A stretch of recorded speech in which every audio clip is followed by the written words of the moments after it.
Em nome do Pai, e do Filho, e do Espírito Santo. Amém. É uma alegria estarmos juntos, vamos meditar a palavra de Deus, seja bem-vindo. Hoje eu quero meditar com você Mateus capítulo 19, versículo de 13 a 15. Naquele tempo, levaram crianças a Jesus. Olha que bonito. As crianças eram levadas para Jesus, para que impusesse as mãos sobre elas. Olha que interessante. Para que Jesus impusesse as mãos sobre elas e fizesse uma oração. Olha que bonito. Eu já até digo para você, as crianças precisam de oração. Até aconselho a você. Hoje nós sabemos que um sacerdote, por exemplo, é a persona Christi, é a pessoa de Cristo. Portanto, como é importante levar as crianças para receber a oração do Padre. Como é importante uma criança receber a oração dos seus pais. Como é importante uma criança receber a oração dos seus avós, receber oração. Os discípulos, porém, as repreendiam. Então devia ter tanta criança procurando Jesus que os discípulos repreendiam. Então Jesus disse: deixai as criancinhas e não as proibais de virem a mim, porque delas é o reino dos céus. E depois de impor as mãos sobre elas, Jesus partiu dali. Veja, depois de impor as mãos, depois de rezar pelas crianças, aí Jesus partiu. Jesus seguiu o seu caminho. Palavra da salvação. Veja, Jesus está deixando claro que das crianças é o reino dos céus. Deixai as crianças e não as proibais de virem a mim, porque delas é o reino dos céus. Para entrar no céu eu preciso ser criança. Em outro evangelho vai dizer: se não vos converterdes e não vos tornardes como crianças, não entrareis no reino dos céus. Agora, irmão e irmã, uma pergunta nós temos que fazer. O que é se tornar criança? Porque se é preciso ser criança para entrar no reino dos céus, o que é se tornar criança? E eu quero trazer para você uma palavra. Abra sua Bíblia em 1 Pedro, capítulo 2. 1 Pedro, capítulo 2. Versículo de 1 a 2. 1 Pedro, capítulo 2, versículo de 1 a 2. Olha que interessante. O primeiro Papa da Igreja, Pedro: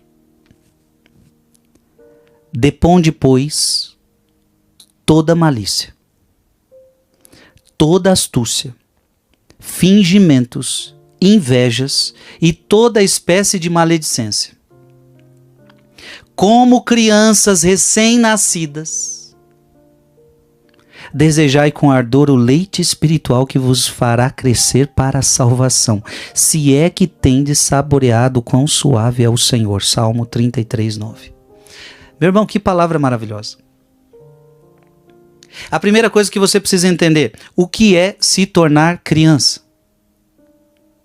E veja que está deixando claro, como crianças recém-nascidas. Então, quando Jesus fala de uma criança, é principalmente a recém-nascida. Porque, obviamente, quando a gente fala assim, você se tornar como uma criança, a gente sabe que determinadas idades das crianças, as crianças já revelam egoísmo, as crianças já começam a brigar. É verdade ou não é? Toda criança briga com os amiguinhos, toda criança é ciumenta, as crianças muitas vezes são egoístas, o brinquedo é meu, não quer dividir com o outro. As crianças esperneiam, fazem aquele alarde porque querem alguma coisa, e enquanto elas não têm o que elas querem, elas choram, elas esperneiam. Então, obviamente, quando Jesus fala se tornar como uma criança, é claro que não é essa criança. Essa criança já crescida, essa criança que já está descobrindo a maldade que há dentro dela, o pecado original. É por isso que Pedro está dizendo, como crianças recém-nascidas. Então vamos pensar numa criança recém-nascida. Uma criança recém-nascida, ela tem malícia? Não. Seja como uma criança. Uma criança recém-nascida, ela não tem malícia. Uma criança recém-nascida, ela tem astúcia? Astúcia para o mal? Não. Seja como uma criança recém-nascida que não tem astúcia para o mal. Uma criança recém-nascida tem fingimentos? Não. Seja como uma criança recém-nascida que não tem fingimento. Uma criança recém-nascida tem inveja? Não. Seja como uma criança recém-nascida que não tem inveja. Uma criança recém-nascida, ela fala mal dos outros, maledicência? Não. Seja como uma criança recém-nascida. Como crianças recém-nascidas, desejai com ardor o leite espiritual. Toda criança, para sobreviver, ela precisa de leite. Uma criança tem que ter o leite espiritual. Se tornar criança é precisar de leite. E Pedro está falando qual é o leite que nos alimenta, é leite espiritual. Olha que interessante, que vos fará crescer para a salvação. Ou seja, é alimento espiritual que me salva. O que você está fazendo aqui agora? Você está recebendo leite espiritual. Você está recebendo alimento espiritual para a tua salvação. Você está meditando a palavra de Deus. É isso. Se é que tem de saboreado quão suave é o Senhor. Gente, ficou claro que essa criança ficou. Essa palavra de Pedro nos ajudou demais. Medite sobre ela. Aliás, manda esse vídeo para alguém. Comente aqui nos comentários o que essa palavra falou com você. Que Deus te abençoe e até a próxima, se Deus quiser. Em nome do Pai, e do Filho, e do Espírito Santo. Amém.